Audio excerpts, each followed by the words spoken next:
तो आपका स्वागत है अपने प्यारे से YouTube channel real education class 10th में। मैं आशा करता हूँ दोस्तों आप सभी अच्छे होंगे और अपना पढ़ाई अच्छे से कर रहे होंगे। दोस्तों आज की वीडियो में हम लोग जानेंगे नागरी लिपि पाठ का ऑब्जेक्टिव क्वेश्चन और साथ ही इसका सब्जेक्टिव क्वेश्चन भी जानेंगे। दोस्तों आपसे निवेदन है कि आप इस वीडियो को शुरू से अंत तक जरूर से बने रहें, ज़रा सा भी स्किप मत कीजिएगा। दोस्तों इस वीडियो में हम लोग तो 15 ऑब्जेक्टिव क्वेश्चन करेंगे और साथ ही इसका जो भी सब्जेक्टिव जितना भी सब्जेक्टिव क्वेश्चन होगा पूरा करेंगे, जिससे कि आपके एग्जाम में एक भी क्वेश्चन ना छूटे। तो दोस्तों अगर आप इस वीडियो पे आप वीडियो को अभी तक लाइक नहीं किए होंगे तो एक लाइक कर दीजिए और साथ ही अपने इस प्यारे से चैनल को सब्सक्राइब कीजिए। साथ ही अपने दोस्तों को भी शेयर कीजिएगा, शेयर कर दीजिए जल्दी जल्दी से। दोस्तों ये चैप्टर 5 है नागरी लिपि, जिसका नाम है नागरी लिपि। आज हम नागरी लिपि के बारे में जानेंगे कि नागरी लिपि कौन सी लिपि होती है। इससे A to Z क्वेश्चन सबको जानेंगे हम लोग। देखिए दोस्तों इसका 5 नंबर 5 से 6 नंबर आपका पूरा क्लियर होने वाला है, ठीक है ना। 5-6 नंबर आपका इससे क्लियर हो जाएगा डाउट। तो आइए हम अब प्रश्न को स्टार्ट करते हैं। पहला क्वेश्चन है, उत्तर भारत से नागरी लिपि के खेल कब से मिलने लगते हैं? 8वीं सदी से, 6ठी सदी से, 9वीं सदी से या फिर 4थी सदी से? तो उत्तर भारत से जब नागरी लिपि के खेल थे वो क्या 9वीं सदी से मिलते थे।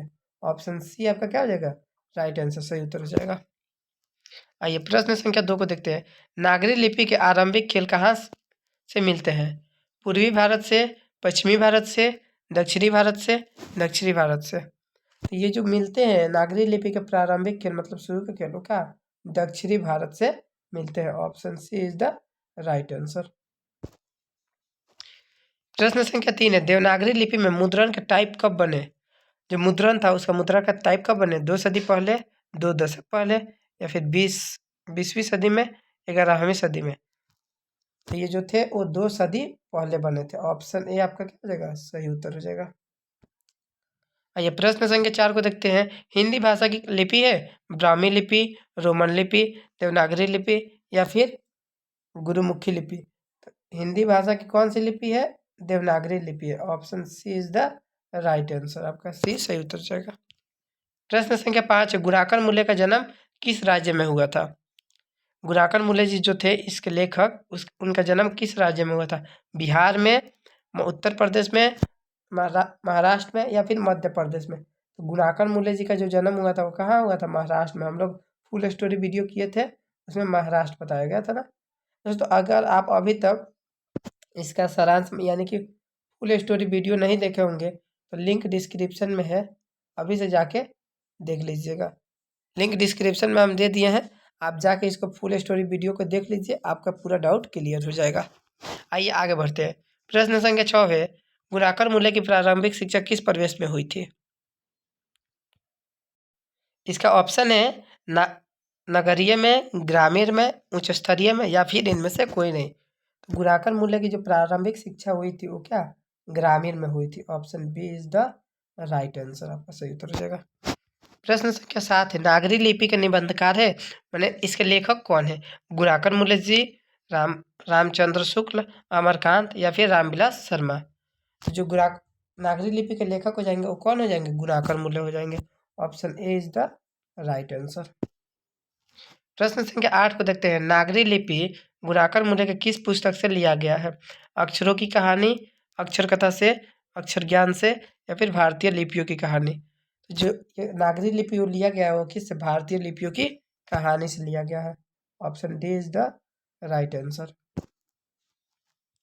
प्रश्न संख्या 9 है, गुणाकर मूल्य का जन्म कब हुआ था?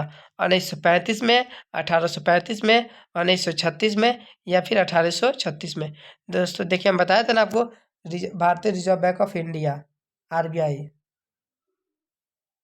आरबीआई बैंक का जब गठन हुआ था मतलब बना था कब? 1935 में। उसी टाइम इनका क्या हुआ था? जन्म हुआ था। याद रखिएगा, ऐसे दोनों क्वेश्चन बन जाएगा आपको, वो भी बहुत महत्वपूर्ण ये भी है। तो option A is the right answer हो जाएगा। ऑप्शन ए आपका सही उत्तर हो जाएगा। प्रश्न संख्या 10 है, इसका ऑप्शन है मराठी में, हिंदी में, बांग्ला में या फिर गुजराती में? तो उनकी जो शिक्षा थी वो किस में थी? हिंदी में थी। Option B is the right answer. ये प्रश्न संख्या 11 की तरफ बढ़ते हैं। गुणाकर मूल्य का निधन कब हुआ? 2009 में, 2008 में, 2010 में या फिर 2011 में? तो दोस्तों जो उनका निधन हुआ था वो कब हुआ था? 2009 ईस्वी में। Option A is the right answer. प्रश्न संख्या 12 है। अक्षर कथा किसके द्वारा लिखी गई है? किसकी लिखी गई पुस्तक है? अमरकांत जी की, हजारी प्रसाद द्विवेदी की, गुणाकर मूल्य की या फिर महात्मा गांधी की? तो हमारे प्रिय लेखक गुणाकर मूल्य जी की ये क्या है? लिखी गई पुस्तक। Option C is the right answer. प्रश्न संख्या 13 है।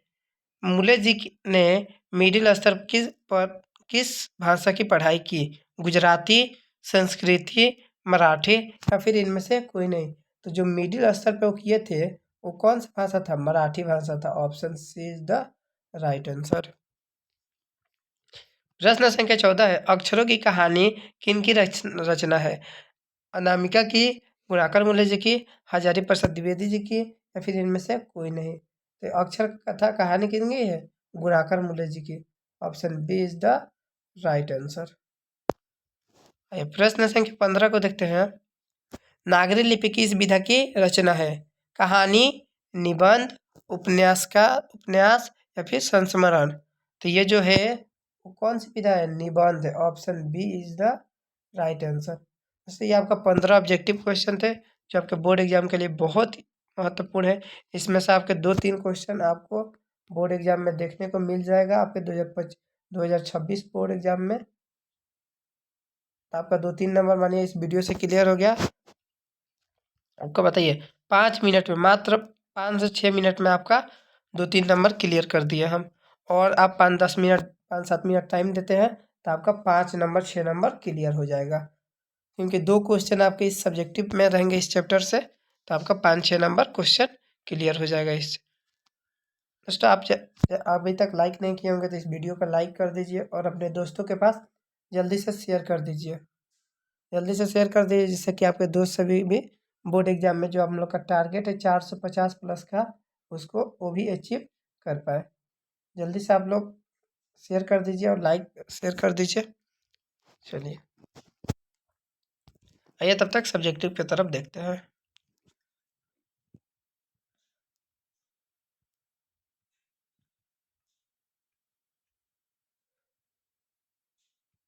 ये आपका, ये दोस्तों देखिए आपका सब्जेक्टिव क्वेश्चन है।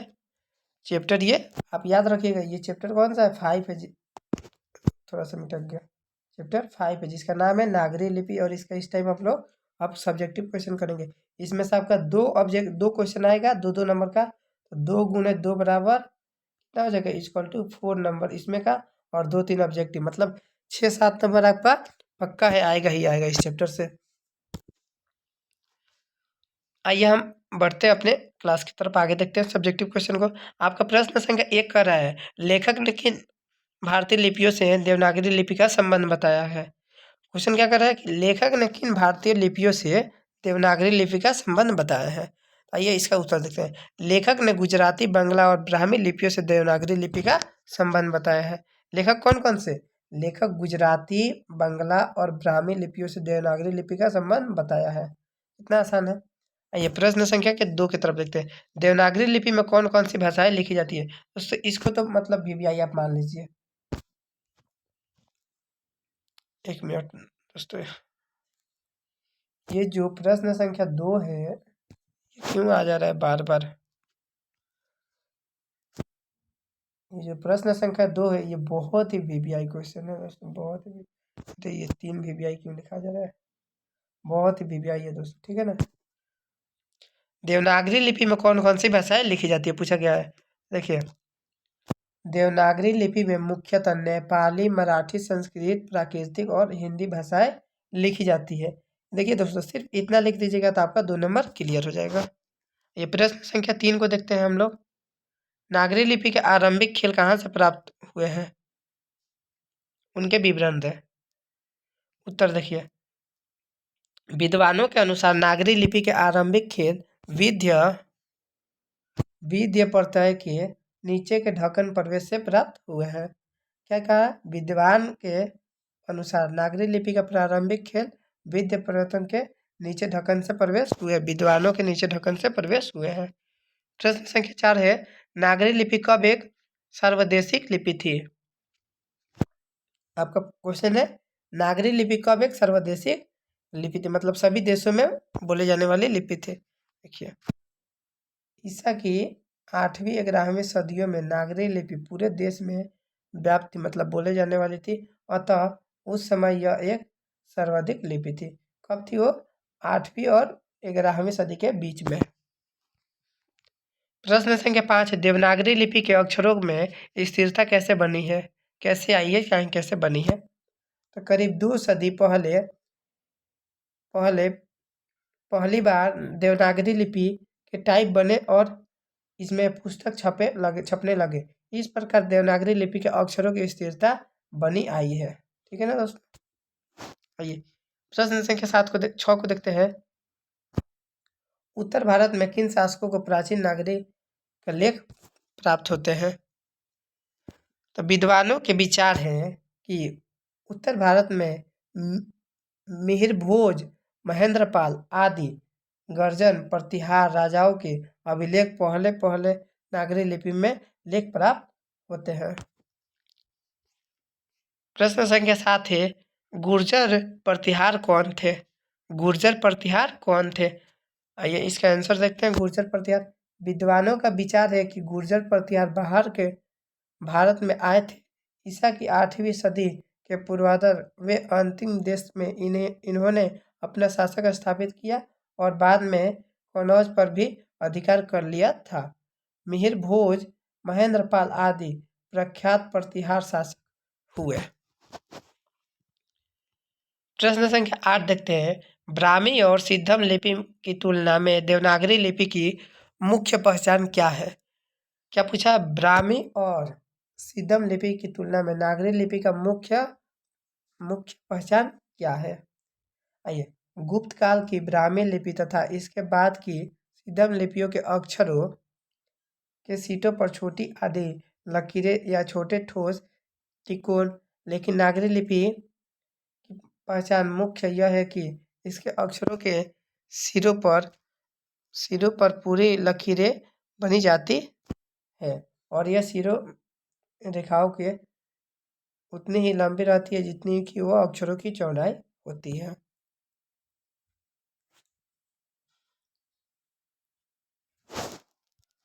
आगे है प्रश्न संख्या 9, नागरी को देवनागरी क्यों कहते हैं? लेखक इस संबंध के में क्या जानकारी देते हैं? देखिए दोस्तों, नागरी को देवनागरी क्यों कहते हैं? लेखक इस संबंध में क्या जानकारी देते हैं। ये नागरी का नाम उत्पत्ति तथा इसके अर्थ के बारे में विद्वानों में बड़ा मतभेद है। एक मतभेद के अनुसार गुजरात के नागर ब्राह्मणों के पहल नागरी लिपि में इस्तेमाल किया गया, इसके लिए इसका नाम नागरी पड़ा। एक दूसरे मत के अनुसार बाकी नगर में सिर्फ नगर है, परंतु काशी देवनागरी है, इसलिए काशी में प्रस्तुत लिपियां को देवनागरी नाम पड़ा। प्रश्न संख्या 10 है, देवनागरी के साथ साथ किसका जन्म होता है? इस संबंध में लेखक क्या जानकारी देते हैं? देवनागरी लिपि के साथ साथ अनेक प्रदेशी भाषाओं का भी जन्म होता है। 8वीं से 9वीं सदी में आरंभिक हिंदी का साहित्य मिलने लगा है। इसी काल में आर्य समाज भाषा परिवार की आधुनिक भाषाएं मराठी, बांग्ला आदि जन्म भी ले रही थी।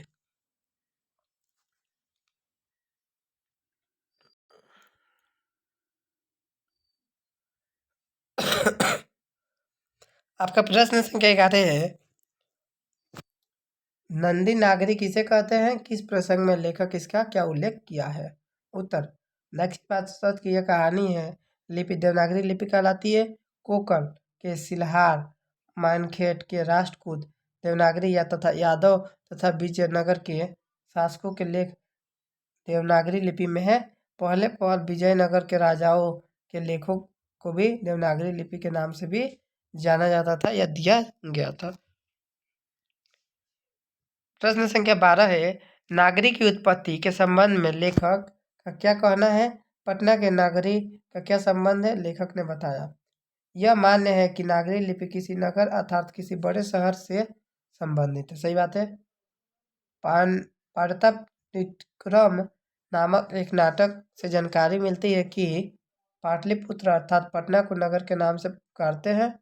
अतः हम यह भी जानते हैं कि अस्थायी उत्तर भारत एक विशेष शैली नगर शैली कहलाते हैं। अतः नगर या नागरी शब्द उत्तर भारत के किसी बड़े शहर से संबंधित रखता है। विद्वानों के अनुसार उत्तर भारत का बड़ा नगर निश्चित रूप से पटना ही होगा। विद्वानों के अनुसार सबसे बड़ा कौन सा शहर होता है? सबसे बड़ा शहर पटना होगा। चंद्रगुप्त तृतीय विक्रमादित्य के व्यक्तिगत नाम देव है, इसलिए गुणों की राजधानी पटना को देवनागरी भी कहा गया था। देवनागरी की लिपि उन्होंने भारत की प्रमुख लिपियों के बाद देवनागरी नाम दिया गया था। ये लास्ट क्वेश्चन है, प्रश्न संख्या 13, और ये लास्ट क्वेश्चन है। इसको भी आइए देख लेते हैं हम लोग। प्रश्न संख्या 13 है, निबंध के आधार पर कालक्रम के नागरी लिपि के लेखों से संबंधित प्रमाण प्रस्तुत करें। क्या पूछा है? निबंध के आधार पर कालक्रम के नागरी लेखों के से संबंधित प्रमाण को प्रस्तुत करें। निबंध के अनुसार पर कार्यकाल क्रम से नागरी खेलों से संबंधित प्रमाण इस प्रकार मिलते हैं। 11वीं सदी में राजेंद्र प्रसाद जैसे प्रतापी 6 राजाओं के सिक्के और नागर अक्षर देखने को मिलते हैं। फिर 12वीं सदी के केरल के शासकों के सिक्कों पर वीर केरल से जैसे शब्द नागरी लिपि में अंकित है। दक्षिण से प्राप्त वर्गुण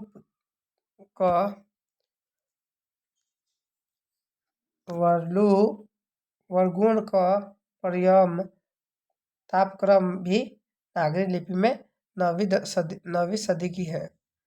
1000 ईस्वी के आसपास मालवा नगर में नगर लिपि का इस्तेमाल होता था। विक्रमादित्य के समय पटना में देवनागरी का प्रयोग मिलता है।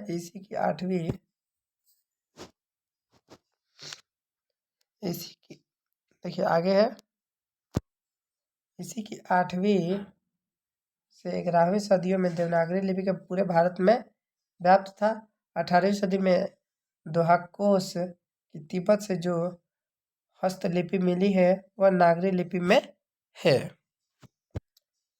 754 ईस्वी में राष्ट्रकूट राजा दंतीगुण का दान पत्र नागरी लिपि में प्राप्त हुआ है। 850 ईस्वी में जैन गणितज्ञ महावीराचार्य के गणित सार संग्रह की रचना मिलती है जो नागरी लिपि में है। दोस्तों ये जो आपका क्वेश्चन था 13, ये आपका बहुत ही अच्छा क्वेश्चन है, हम लाए हैं आपके लिए 13 ऑब्जेक्टिव क्वेश्चन। आप हमें बताइएगा कि आपको इसमें से कितना क्वेश्चन याद था, पहले से कमेंट कीजिएगा। साइज थोड़ा बढ़ा लेते हैं, कमेंट कीजिएगा दोस्तों आप 13 में से कुल कितने क्वेश्चन बनाए हैं। ज़्यादा ही साइज बढ़ गया है। मैं इसका PDF नोट्स आपको व्हाट्सएप ग्रुप में भेज दूंगा, ठीक है ना। तो आप अगर अभी तक व्हाट्सएप ग्रुप हमारे ज्वाइन नहीं किए होंगे तो ज्वाइन कर लीजिएगा। ये आपको मानिए फ्री में PDF नोट्स मिल रहा है, कहीं भी आपको फ्री में PDF नोट्स नहीं मिलता है। तो दोस्तों ये नंबर हम दे दे रहे हैं, लिख लीजिए 85 398 71 728 है। इस पे आप व्हाट्सअप या फिर कॉल कीजिए, ठीक है, और बोलिए कि सर हमको PDF नोट्स चाहिए। हम आपको उसी टाइम क्या करेंगे, फ्री में पूरे सब्जेक्ट का PDF नोट्स भेज देंगे और आप उसको अच्छे से पढ़ लीजिएगा और आप अपने एग्ज़ाम का तैयारी करके 2026 बोर्ड में कितना लाइएगा आप। 2026 बिहार बोर्ड में आपको 450 प्लस लाना है और आप ला भी दीजिएगा, ठीक है ना दोस्तों। तो आप इसको अच्छे से तैयारी कीजिए और कोई भी दिक्कत हो तो आप हमको कमेंट कीजिए या फिर मैसेज कीजिए व्हाट्सएप पे। मिलते हैं एक नए वीडियो में, तब तक के लिए जय हिंद, जय भारत।